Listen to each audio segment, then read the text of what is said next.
old Nintendo gamer. And son.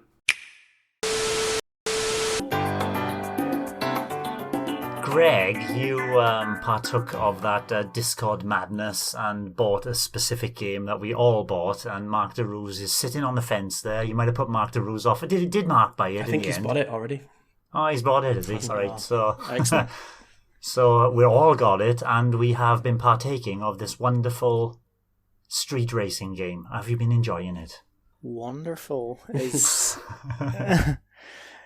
when we've got online together, a few of us, and done some of the marked man things. It's been good, and we're talking about Burnout, by the way. yeah. Burnout Paradise. Yeah, I bought it kind of because everybody was getting it, and to be fair, it is a pretty decent price there at $12.49, half price at the moment. So quite a few of us have picked it up at that price, despite our sort of disgust of electronic arts and whatever else that comes along with that. I kind of went into it knowing that it's not necessarily the racing game for me, because while I like the sort of original Burnout games, particularly 1 and 2, they're certainly more structured, and the moment you start introducing open world into games, that's where problems start for me. And basically it starts at Paradise City, so it's one big open area to play in and race around and stop at traffic lights, and you press ZL and ZR and you start into whatever it is, whether it be a race or some sort of challenge, getting high scores by doing big jumps and flips and stuff. I haven't really played that much of the single player so far, because when I first started it, it's to be honest, the visuals are they're not great. I'm not even sure if they would have been that poor when it first released on the PS3 or whatever, although that might just be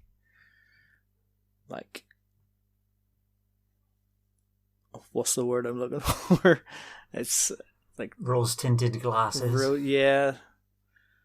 So I never really played it on the PS3 or anything either. But yeah, it's just, it looks pretty weak, and I think it's maybe coming from playing lots of games on the PS4 recently, playing Gran Turismo and stuff, and having smooth graphics and frame rate and stuff. And to be fair, Burnout does run smoothly. That's one thing that it does have in its favour, but the graphics seem to take a significant hit for that to be the case.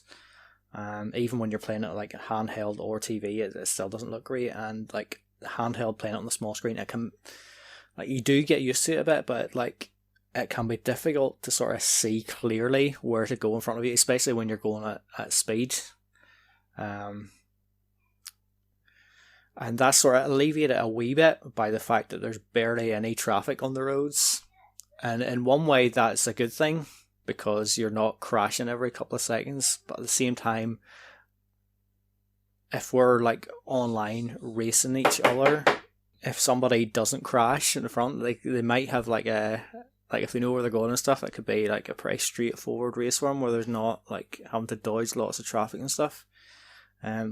But when we have got online together, that is when the real fun of the game sort of shows itself. And I am looking forward to playing that more too, especially with now that we know Nick's got it as well, and Mark DeRose has got it, and Smeagol I don't think will get it, but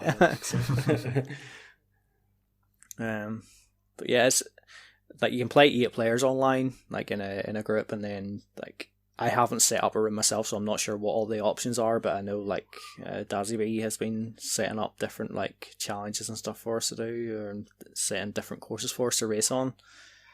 So yeah, it's all pretty good. And then it's got the DLC, which would have been in the original one, which I think it's the extra wee city over at the side. Mm-hmm. I forget what that's called, but Big Surf Island. Big Surf Island. Yeah. So I mean, there's plenty to do. You can stop and do a race or whatever, and even when you're not racing, you can drive around, and there's gates to smash into, and billboards and all sorts of things. You can set times on certain sections of tracks for other people to beat and stuff. So there is plenty to like. It is good, but I kind of just wish there was a bit more variety in the track designs, kind of, because it is all in one big city. Like, it's all very similar looking, and there are different sections. There's like areas that aren't like as built up as others and stuff. So there's a tiny bit of variety there, but I mean, you're not going to be getting like snow areas and all sorts of like different weather conditions and stuff. It is all this tarmac racing, really, apart from a few wee like shortcuts which you do go kind of off road. But I'm looking forward to playing it more. Like, I don't know how long this sort of like honeymoon period will last with all of us sort of jumping on, but I think it is sort of like the time for us to play together while we do all have an hour sort of interest in it, because I think once that moment passes, it's one of them games I don't really see myself dipping into it that often. But apart from that, like, I sort of dipped my toe into No More Heroes, knowing that Nick had been playing it. I sort of went back to it, and I'm not very far into it. Like, I'm up to rank 9 at the moment, and I've just got enough money there to go to my next fight. And yeah, it's like, as he said, really, it looks good and like plays pretty well. And like, I've had the same sort of frustrations with the sort of blocking and stuff when you're doing those like missions where you have to like kill loads of people and then one touch is like, that's that sort of challenge over. But apart from that, like, really enjoying being back into it, and always kind of feel daunted at the prospect of going back to it, kind of because of what you said, really. Like, the last couple of bosses are very difficult, and I always found, like, when I played it on the Wii, like, there's some of the fights that seem to go on quite long, and some of those bosses have like one hit kills. Like, if they catch you, that is the fight over, and that's terrifying. Like, when you're battling away for like 20 minutes and then they snag you. But I like looking forward to getting a bit further in that. And I have started Bowser's Fury as well, but I haven't been far enough to really want to talk about it yet, so hopefully I'll speak about that maybe next week. And I've been loving Burnout as well. I haven't had so much of a feeling that the visuals were bad, probably because I haven't been playing PS4, PS5, Dirt 5 or whatever, and playing with wonderful visuals. So I haven't had any problem with how the game looks. And yes, you're right, it does 60 frames a second. It's really smooth. And some of the legendary cars you can unlock as well. I've been driving around like in the Ecto one from Ghostbusters, putting the sirens on when I'm racing against the boys. And also in the DeLorean from Back to the Future, which goes insanely fast. And if you click in the left stick on that as well, you go into hover mode, which is quite good. So your wheels pack in and you're floating down the road. Changes the kind of way you feel. It might be in my mind, but it feels different as you drifting around the corner as well.